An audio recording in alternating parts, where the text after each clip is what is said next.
Inc. Out the Box Entertainment. So today I have a guest coming in. It's a personal friend of mine, personal friend of the family. He does all my visuals. He did the banner, and today we're going to work on the storyboards.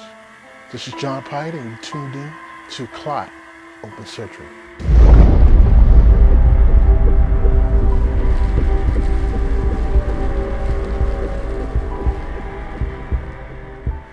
So Duke Rainey has been with me since he was a little kid.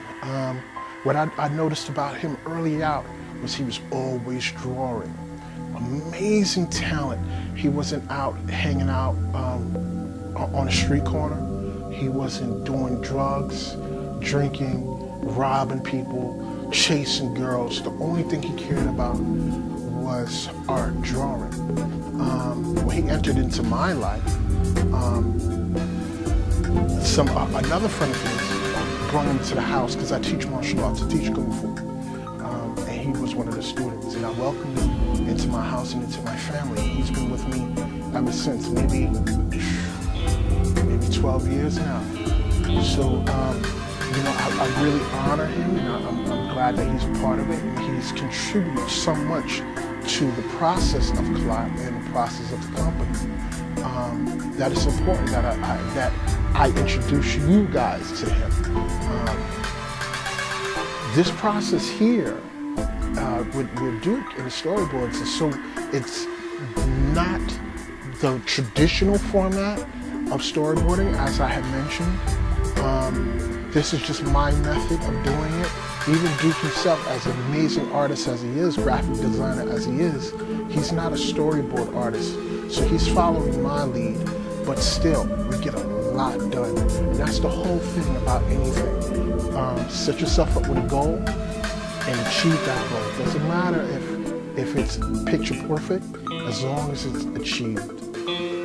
Check this out. You heard me speak earlier about the process of storyboarding. Right now, I'm with Duke Rainey, who is the graphic department of Out the Box Entertainment. He's done almost everything for the visual portion of Out the Box Entertainment, such as the banners, storyboarding, some t-shirt designs. Today what we're doing is we're working on the storyboards for Clot in an untraditional manner, because we're not looking at actual smaller size panels, and we're not incorporating lens sizes and some of the camera movements in it. This is more of a bigger visual scope. As you'll see, some of the stuff that he'll produce is bigger. It's not really, like I mentioned, it's not really a traditional panel, but it still comes from the basic of the storyboarding portion and element of production, which is the shot list. You have the script and the shot list. What I do with my shot list is I'll take the script and I'll break from the script, I'll break that up into the sections that I want, and I'll put the shot list description underneath the action or the dialogue on the script, on a script page itself. And then from there, I'll always label it so that we'll know what panels we're working with, and so forth and so on. Also, because Duke is not, he's a trained professional artist, but he's not that aware of the storyboarding process, and to be honest, neither am I. So I still incorporate it. I try my best to always do something, either storyboarding or previs. Previs you'll see on another date, another episode. But I always try my best to do storyboarding, simply because I really love art. Like visual art, being able to take something from a blank piece of paper and bring it to life. It really is like, it's amazing to me. So I always try to incorporate some of my personal passions in my current passions, art, music, physical movements such as martial arts or dance. I always incorporate that in everything I do because that's who I am. Anyway, this is Duke Rainey. Right. We're on panel 45. This is 45 right here, as you notice the number. I'll show that to Duke. And then this is idea of how I break my scripts down. Right, which is, you'll see also the story that the shot list is included on the actual script page itself. Right. So then right from here I'll go, okay, well, Duke, it looks like this and it looks like that. Oh, get this shot, or bring the camera down lower. You'll see that process too. Sometimes I take my phone, put it in camera mode, and then I'll, because that'll function as the lens itself. Went to Instagram. Looks like a camera. It looks like a camera. Right. Right. So right now it's in camera mode. So then I'll go, okay, that's the camera, but then this is the angle. So if this is the characters, it's not that shot. It might be that shot. So it'll change everything, the perspectives of how to give them a better description of what I mean. A low angle, static wide 2 shot. Okay, across the street. So in the shot right now is the woman and the guy. Okay. Right, and of course she's all the way up in front and he's behind her, and the camera's not moving. And the shot of the camera is going to be on a low angle. As soon as she turns the corner, she gets snatched. So she don't even make it to the stairs. She make it like right at the landing, right? Well, yeah, she makes it. I would say like she makes it like a couple of steps onto the stairs, and then he'll grab her, because when he actually does the killing, they on that landing of the steps. Oh, that first landing up there. Yes. So she has to be practically at the top, then. Well, no, because the whole thing is I'm going to have him drag her up there. Oh, right. Make it more dramatic. Yeah. Exactly. We add some more dramatic to it. Staircase. Right. Rock. Her. Him. Right, but she's not. He wouldn't be so out of the frame. He would be a little closer to her, so he would be like center frame. That rock is really sharing the same space of the staircase. Actually, from what I'm seeing, he's right here. Right, that's what I'm talking about. Okay, I got you. So then all of this is negative? Right? Yes, all of that's negative space. Okay. So it literally would be, because I'm across the street, so I'm really going to be on a wide angle lens. So it really would be that composition wise, yeah. left composition of the paper would be staircase and rock, and her back would be going up. Her back would be facing the staircase. You said her back. Excuse me. Her back would be facing the camera. Gotcha. Right, and then he's like right there.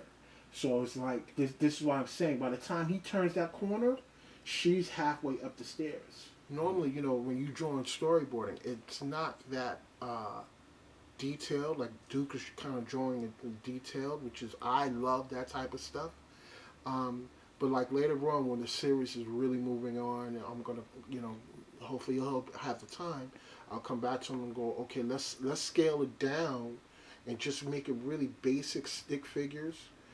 Which kind of, I really hate even asking him to do that because he's such on a high level of art. But I will go, okay, well, let's scale it down somewhat, so we could just get the whole thing done.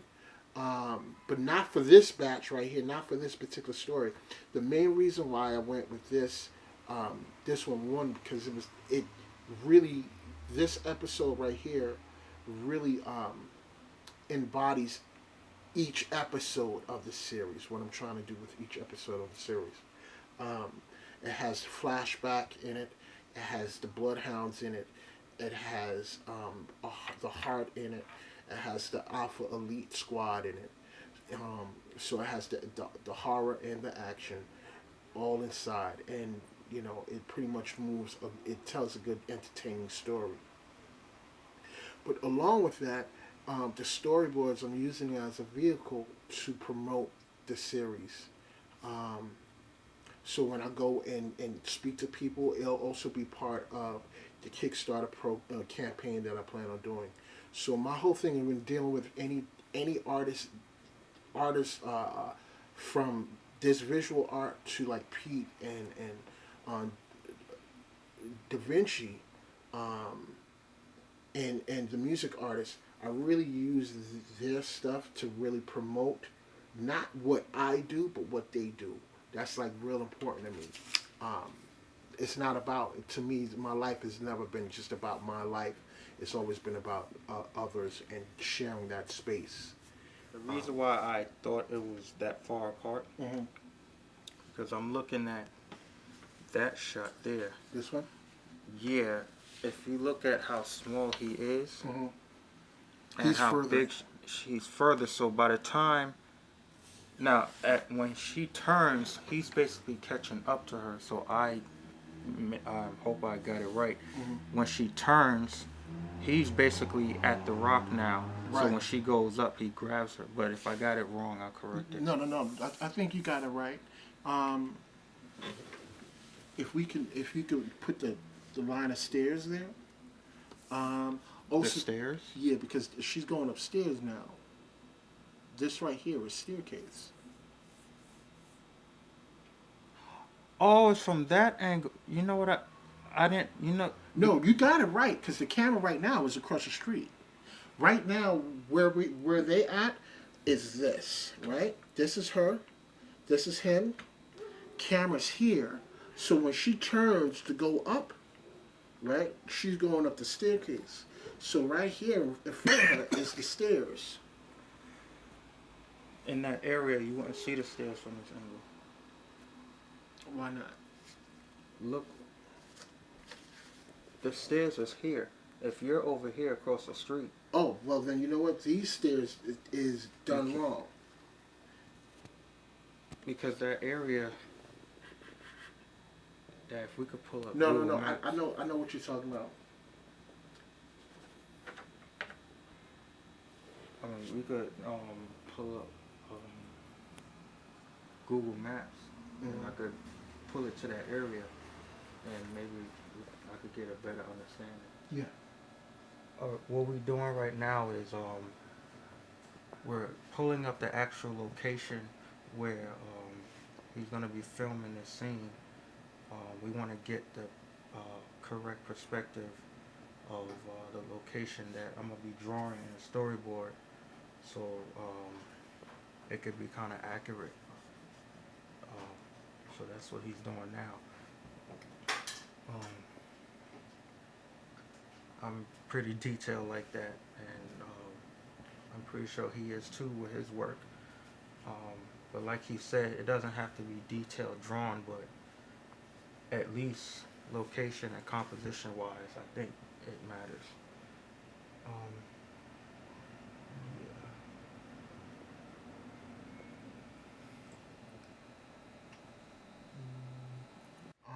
I've done this several times where I use Google Maps to scout locations because I couldn't actually get to the location. But in terms of what we're doing now, this is helping with storyboarding process. So right here, I'm assuming your camera's here. Okay, hold on. There's the rock. That's the rock. So this is the rock. In terms of this picture, hold this right here, dude. In terms of this picture,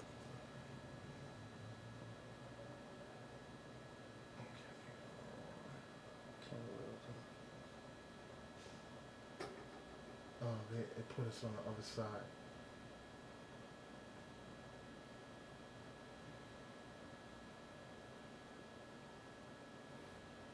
Okay, you see? In Oh, terms, that's the angle you want to do? that's the staircase. So the camera over here would be either here. The camera right now is where this is. Oh, I thought it was back here. That's why I covered the stairs. Okay. Right. And then this angle here. Okay, this angle here, camera right now is on a side on a sidewalk of do you see where the car was at? This one? Yeah. On the side, you see how the car is on the sidewalk? Yes. That would be kind of like where the camera is for this angle. Okay. Can you zoom in that area? Or will it let you? No, it won't let me. Okay. But you can see the shot is there. Mm-hmm. It's all accurate because it curves. Okay. Right. But at the same time, with this shot here, right? Uh-huh. You could see the staircase a little bit because this opening staircase, if you notice, is going on an angle. Yeah. So you could just see it slightly still. Yeah, I can see it. It's right here. Yeah, I thought the camera was gonna be actually here, but that's in the way, so it'd be impossible. Right. So I understand now. So I can actually use this. I just have to erase this here, and that here will basically be, I guess, over here, and then the stairs that she's going will go up like that. Right. No, So actually, so it's a wide shot. He's center frame. center frame. And it's going to be like from shoulder up. But it's going to be a hard composition, so you're going to have all this headroom on the top. So headroom. Yep. In other words, there's going to be all this space above his head. He'll even be like, you see how that's proper headroom. So the top of his head will be here. Yep. So then I can't do the shoulder. So then what you'll do is you'll make them smaller to give them more space.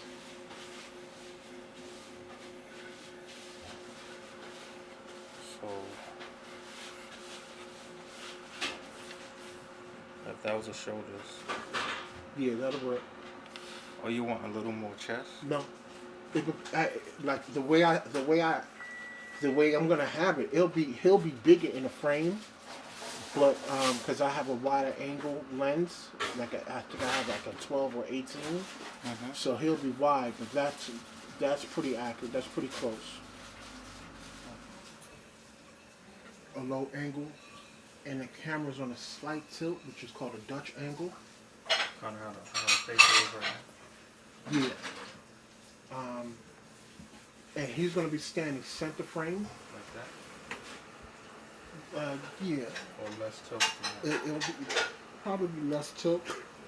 It'll probably be less tilt.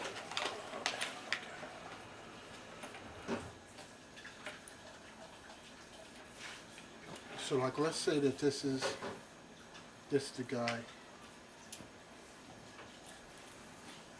This is the camera.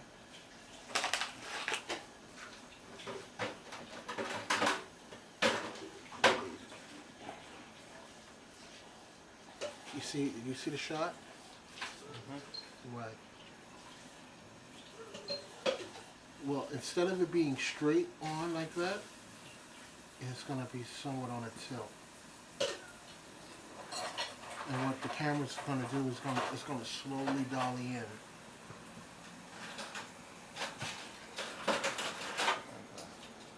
Right. You see that? As opposed to that. Right. He'll literally be further in the distance.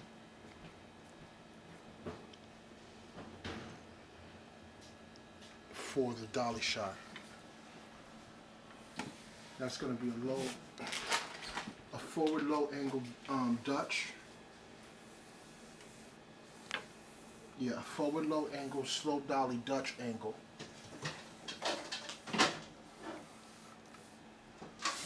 So when I draw it, one arrow will be pointing towards him? Yeah, the arrow's going to be pointing forward towards him. Actually, when you draw him, there'll be a box around him. What you're going to draw is like a shin buster, or a Hollywood shot. Is you're drawing from a 3/4 shot from the shin and up, and then right around right around his chest area, you'll put a separate box with arrows pointing inward, to indicate it's that's the angle that we're going into a medium shot. Am I on the right idea? Yeah, you have the right idea. It would. Could I zoom in? Yeah. Yeah, nice. Okay. It would be almost like that.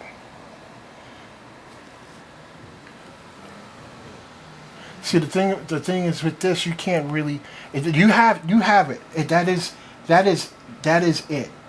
But what it is her head is being shown. Yeah, her head is being shown. Her legs isn't being shown. Oh, her legs is not supposed to be shown. So then it's supposed to be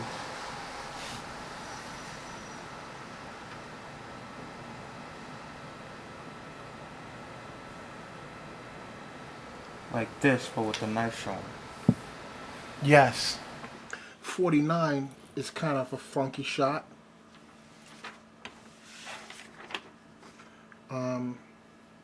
Because it's superimposing an image. Now we're actually back. We're sharing two different locations. We're sharing mind space, as well as the actual true time location, which is on the street. Okay. So inside of this, we're superimposing an image. We're going to draw him in a medium shot, which is what we dolly to, right? Okay. Which is real time, but then we're going to superimpose his face in mind space behind him. You see how Batman is there? Yeah. Right. You'll take the Red Hood and you'll bring it lower, almost to where his chin.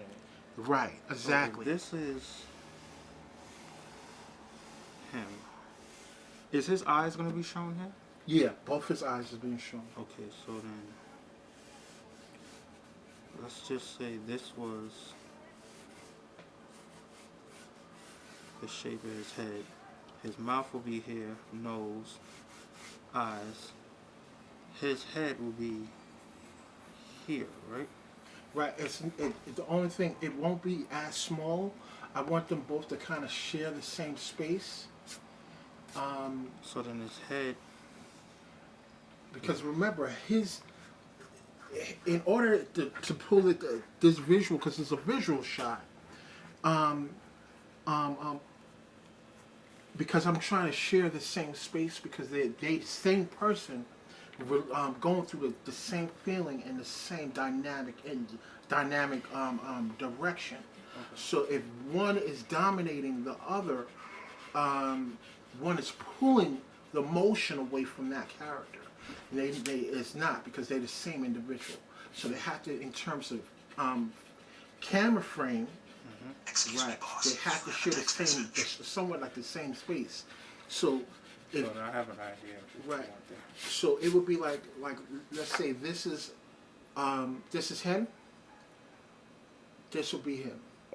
So both their heads is the same. Right. Right. Exactly. It's almost like the same size. So, because what's going to happen from here, one is going to slide off to the side. Right. And be halfway. Nice. Right. So it'll be here, and then it'll cut, because the whole thing is, It literally is. As we're speaking, when two people are speaking, one is still thinking. Right. So as we are speaking, the person who's quiet is either reciting what they're going to say later on in their head, or they repeating what the next person is saying in their head. So the whole thing is with Dread and the man, they're constantly having this conversation, or Dread is constantly talking to him. So because of that, right now he's about to kill a woman. So there's a conversation that's taking place. Gotcha. I know exactly what you want now. Stay tuned. The next segment I'm gonna just show you a story, not the storyboards in motion, but a slideshow of all the storyboards that we have currently. So that should be a real treat for you guys. And just in closing note, once again, this is not the traditional way of doing storyboarding. It's my way. It's a little more detailed. In terms of, like, let's say with this, later on, I'll put maybe like camera description, what's happening here or what's happening inside that scene, the actual shot list, the shot detail in the bottom. So when I'm on set, I could just pull this out my Bible and go, okay, well, what's the shot? What I'll also do is I'll incorporate this with the script and the shot list.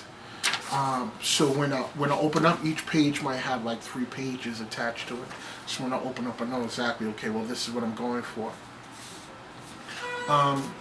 Once again, this is John Pyatt, and I'm sitting here with Duke Rainey.